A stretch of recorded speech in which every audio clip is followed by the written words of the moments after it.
Hi hello दोस्तों। स्वागत है आपका आपके अपने यूट्यूब चैनल पर। अगर आप दोस्तों नए हो तो आप हमारे यूट्यूब चैनल को सब्सक्राइब कर लीजिए और टेलीग्राम चैनल को ज्वाइन कर लीजिए, तो आपको जो भी नई अपडेट होगी वो तुरंत मिल जाएगी। तो चलो हम आज देखते हैं हमारी ज्योग्राफी सीरीज़ को, तो इसको आगे बढ़ाते हैं इस कड़ी को, और हम हमारे क्वेश्चन आंसर डिस्कशन के थ्रू जैसे जाते हैं उसी हिसाब से हम चलेंगे। आज हम देखने वाले एयर, ये 7th क्लास की एनसीईआरटी का हमारा चैप्टर है 4th। तो चलो आइए चलते हैं हम हमारे क्वेश्चन आंसर डिस्कशन की तरफ, फिर हम उसके अकॉर्डिंग चैप्टर को देखेंगे। तो हमारे क्वेश्चन है, देखिए यहाँ पे एक एक करके देखते हैं इनको। ये है एटमॉस्फेयर किसे कहते हैं, तो वायुमंडल किसे कहते हैं। अगला क्वेश्चन है, वायुमंडल का अधिकतर भाग किन दो गैसों से बना है। थर्ड क्वेश्चन है, वायुमंडल में कौन सी गैस हरित गृह प्रभाव पैदा करती है। फोर्थ क्वेश्चन है, मौसम किसे कहते हैं। फिफ्थ है, वर्षा के 3 प्रकार लिखे और वायुदाब क्या है। तो दोस्तों हम एक एक करके इनको देखेंगे। चलो आइए चलते हैं, ठीक है। हमारे क्वेश्चन आंसर को देखते हैं। अब हम देखते हैं हमारे चैप्टर को। आइए यहाँ पे आप इसको देख सकते हो। देखिए यहाँ पे इसको देखिए और फिर चलते हैं कि हमारी पृथ्वी चारों ओर से वायु की घनी चादर से घिरी है, जिसे वायुमंडल कहते हैं। पृथ्वी पर सभी जीवित जीव रहने के लिए वायुमंडल पर निर्भर हैं। ये सांस लेने के लिए वायु प्रदान करते हैं एवं सूर्य की किरणें के हानिकारक प्रभाव से हमारी रक्षा करते हैं। यदि सुरक्षा की चादर न हो तो हम दिन के समय सूर्य की गर्मी से तप्त होकर जल सकते हैं एवं रात के समय ठंड से जम सकते हैं। अतः ये वायु राशि जिसे हम पृथ्वी के ताप को सहने योग्य बनाता है। तो ये है। चलो आइए अब देखते हैं हम पृथ्वी वायुमंडल का संघटक और इसमें कौन कौन सी प्रमुख गैसें हैं उनको एक एक करके देखेंगे। तो आप यहाँ पे देख सकते हो, जिस वायु का हम सांस लेने के लिए उपयोग करते हैं वास्तव में अनेक गैसों का मिश्रण है। नाइट्रोजन और ऑक्सीजन ऐसी 2 गैसें हैं जिसने वायुमंडल का बड़ा भाग बनाया है। तो आप यहाँ पे इसको भी देख सकते हो, ये नाइट्रोजन है और ये ऑक्सीजन है। 21% नाइट्रोजन, 78% और ऑक्सीजन 21% है। उसके अलावा कौन कौन सी गैस है, जैसे carbon dioxide, helium, organ, ozone एवं हाइड्रोजन कम मात्रा में पाई जाती हैं। गैसों के अलावा धूल के छोटे छोटे कण भी हवा में मौजूद होते हैं, ठीक है। अब देखते हैं, नाइट्रोजन वायु में सर्वाधिक मात्रा में पाई जाती हैं। जब हम सांस लेते हैं तब फेफड़ों में कुछ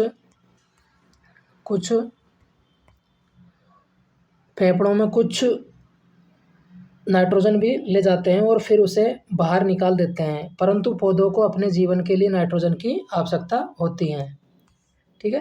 अब इसको और देखते हैं। सीधे वे वायु से नाइट्रोजन नहीं ले पाते।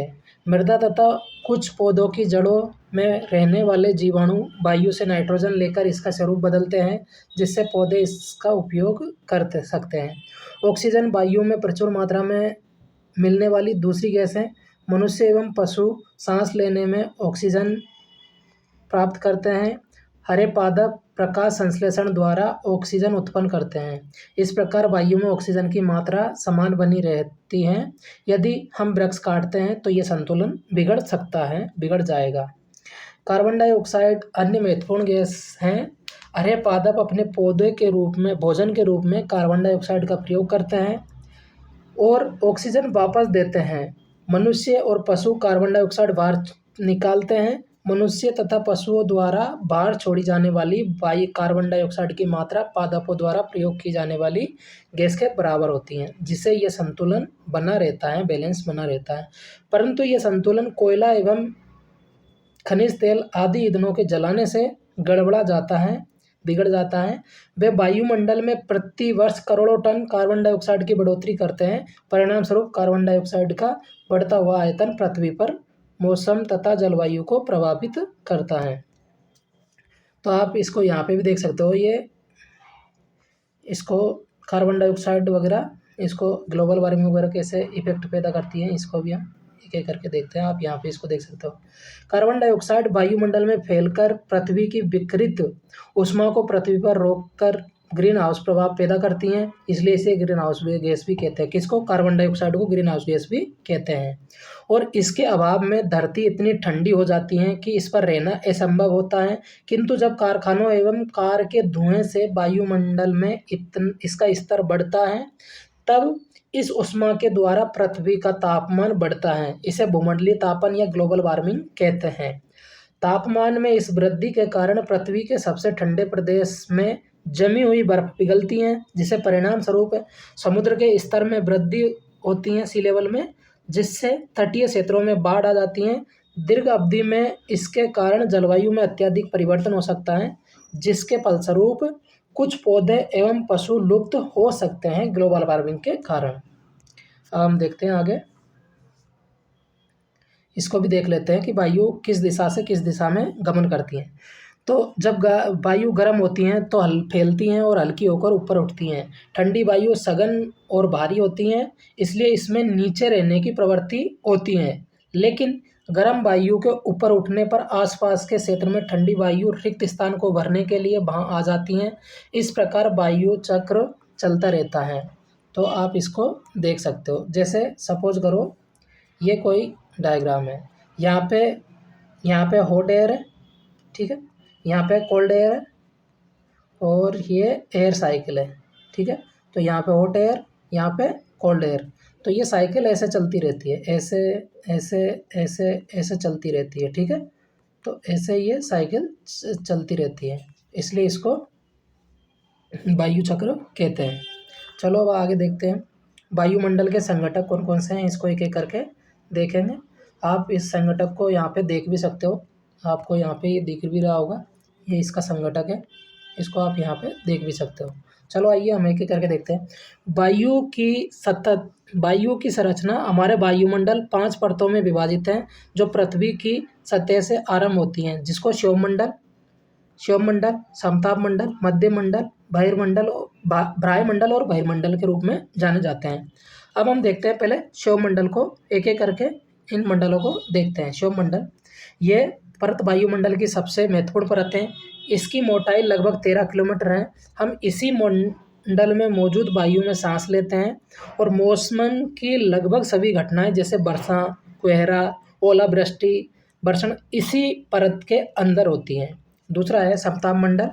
क्षोभ मंडल के ऊपरी भाग का भाग समताप मंडल कहलाता है। यह लगभग 50 मीटर की ऊंचाई तक फैला है। यह परत बादलों एवं मौसम संबंधी घटनाओं से लगभग मुक्त होता है, मतलब यहाँ पे मौसम संबंधी घटनाएं नहीं होती मौसम के खिलाफ।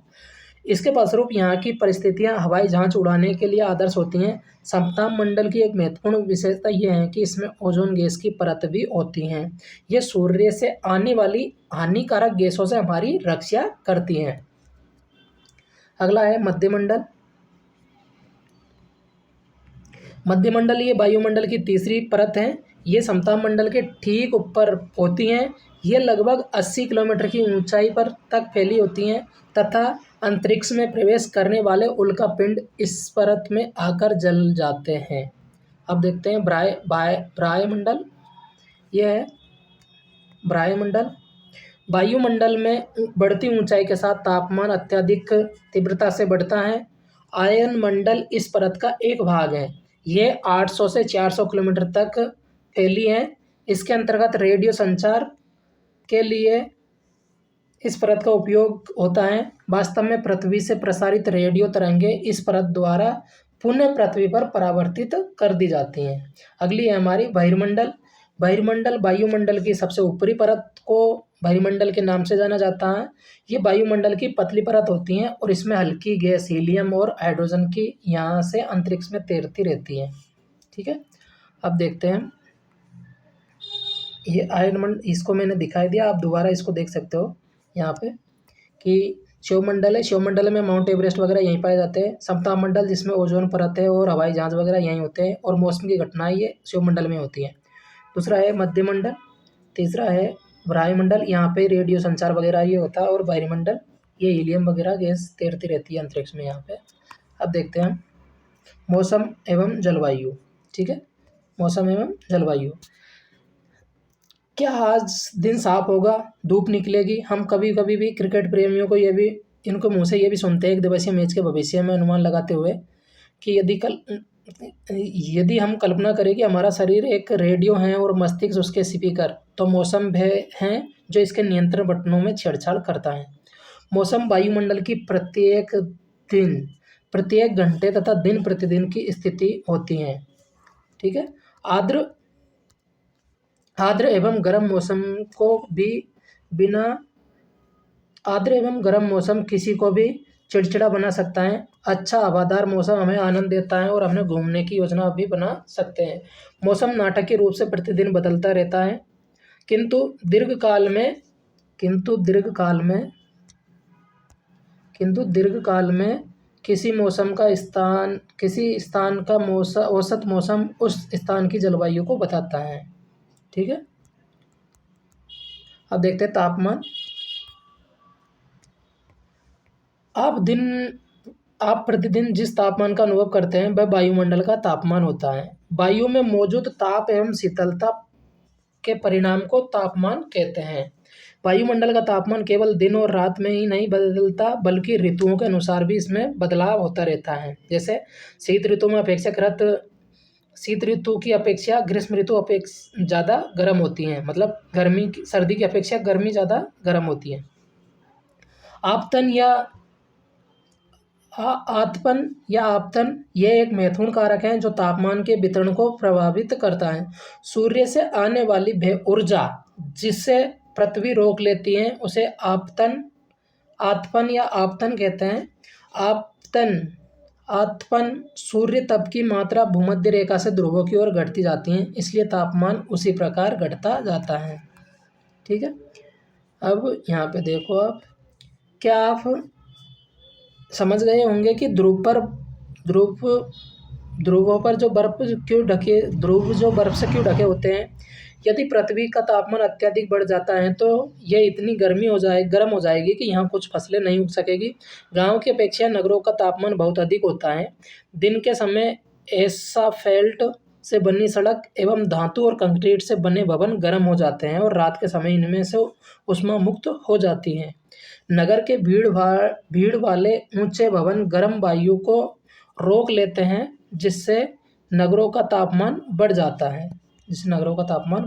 अब आप एक रोचक सी बात और बता देता हूँ कि जो ये देखिए, तापमान को मापने की इकाई डिग्री सेल्सियस है। इसका आविष्कार एडर्स सेल्सियस ने किया था। किसने किया था? एडर्स सेल्सियस ने। सेल्सियस पैमाने पर 0 डिग्री सेल्सियस पर तापमान जल जम जाता है और 100 डिग्री सेल्सियस पर जल उबलने लगता है। ठीक है, अब आप इसको भी यहाँ पे कुछ देख सकते हो। जैसे चांद पर वायु नहीं है, अतः वायु दाब भी नहीं है। अंतरिक्ष यात्री जब चांद पर जाते हैं तो वे विशेष रूप से सुरक्षित हवा से भरी हुई अंतरिक्ष पोशाक पहनते हैं। यदि वे इस अंतरिक्ष पोशाक को न पहने तो अंतरिक्ष यात्रियों के शरीर पर विपरीत बल लगने के कारण उनकी रक्त सिराएं फट सकती हैं, जिससे अंतरिक्ष यात्री रक्तस्रावित हो सकते हैं। अगला देखते हैं हम, यह है पवन का नाम उसके आने की दिशा के आधार पर निर्धारित होता है। जैसे उदाहरण के लिए पश्चिम से आने वाली पवनों को हम पश्चिमी पवन कहते हैं, जिसे पछुआ पवन के नाम से भी जानते हैं। अब देखते हैं वायुदाब। यह जानकर आपको आश्चर्य होगा कि वायु हमारे शरीर पर उच्च दाब के साथ बदलती है, उच्च दाब के साथ बल लगाती हैं, किंतु हम उनका अनुभव नहीं कर पाते। क्योंकि यह इसलिए होता है क्योंकि वायु का दाब हमारे ऊपर सभी दिशाओं से लगता है और हमारा शरीर विपरीत बल लगाता है। ठीक है, अब देखते हैं, ये यहाँ पे दे रखा है कि पृथ्वी की सतह पर वायु के भार द्वारा लगाया गया दाब वायुदाब कहलाता है। वायुमंडल में ऊपर की ओर जाने पर दाब तेजी से गिरने लगता है। समुद्र स्तर पर वायु का दाब सर्वाधिक होता है और ऊंचाई पर जाने पर यह घटता जाता है। वायु दाब का क्षैतिज वितरण किसी स्थान पर उपस्थित वायु के ताप द्वारा प्रभावित होता है। अधिक तापमान वाले क्षेत्र में वायु गर्म होकर ऊपर उठती है, यह निम्न दाब क्षेत्र बनता है। निम्न दाब निम्न दाब बादल युक्त आकाश एवं नम मौसम के साथ जुड़ा होता है। दूसरा है कम तापमान वाले क्षेत्र की वायु ठंडी होती हैं, इसके फलस्वरूप ये भारी होती हैं।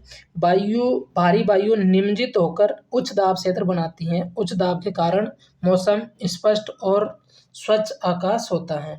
वायु सदैव उच्च दाब से निम्न दाब की ओर गमन करती हैं। ठीक है, अब देखते हैं हम पवन। उच्च दाब क्षेत्र से निम्न दाब क्षेत्र की ओर वायु की गति को हम पवन कहते हैं। जैसे हाई प्रेशर से लो प्रेशर की तरफ वायु का डायरेक्शन होता है, मूव करती है, उसको हम विंड कहते हैं। आप पवन को आप काम करते हुए देख सकते हैं, जब यह सड़क पर गिरी पत्ती को उड़ाती हैं तथा अथवा तूफान के समय पेड़ों को उखाड़ देती हैं। कभी कभी तेज पवनें धीरे बहती हैं। कभी कभी जब पवनें धीरे बहती हैं तो आप इसे महीन धूल एवं धुएं को उड़ाते देख सकते हैं। कभी कभी पवन इतनी तेज होती हैं कि इसके विपरीत दिशा में चलना कठिन हो जाता है। अब आपने अवश्य ही अनुभव किया होगा कि पवन में छाता लेकर चलना आसान नहीं होता। तो ऐसे आप और भी कोई उदाहरण दे सकते हो। अब देखते हैं ये पवनें कितने प्रकार की होती हैं, इनको देखते हैं। पवनें 3 प्रकार की होती हैं। ठीक है, पवनें 3 प्रकार की होती है। किसके आधार पर? मुख्यतः पवनें 3 प्रकार की होती हैं। ठीक है, इसको देखते हैं। यह है स्थानीय पवनें, व्यापारिक पश्चिमी और पूर्वी पवनें स्थानीय पवनें हैं। ये वर्ष भर लगातार एक निश्चित दिशा में चलती हैं। ठीक है, दूसरी है मौसमी पवनें।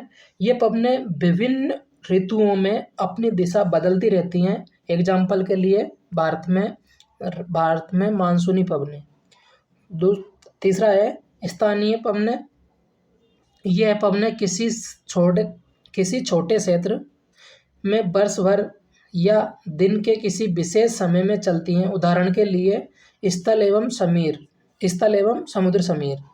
भारत के उत्तरी मैदानी क्षेत्र की गर्म एवं शुष्क स्थानीय पवनें को हम लू कहते हैं।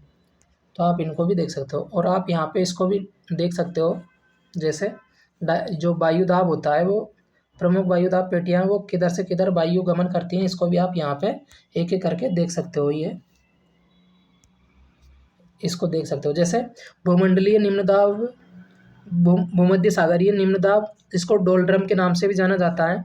और ये है 23 डिग्री 23.5 डिग्री उत्तर और 23.5 डिग्री दक्षिण। इसके बीच के क्षेत्र में व्यापारिक पवनें चलती हैं। ठीक है, ये उत्तर में कर्क रेखा और दक्षिण में मकर रेखा के बीच वाले क्षेत्र में। और उत्तर में जो डायरेक्शन होती है विंड की, वो होती है नॉर्थ टू साउथ, और जो साउथ से साउथ में चलती है वो होती है साउथ टू नॉर्थ डायरेक्शन में होती है।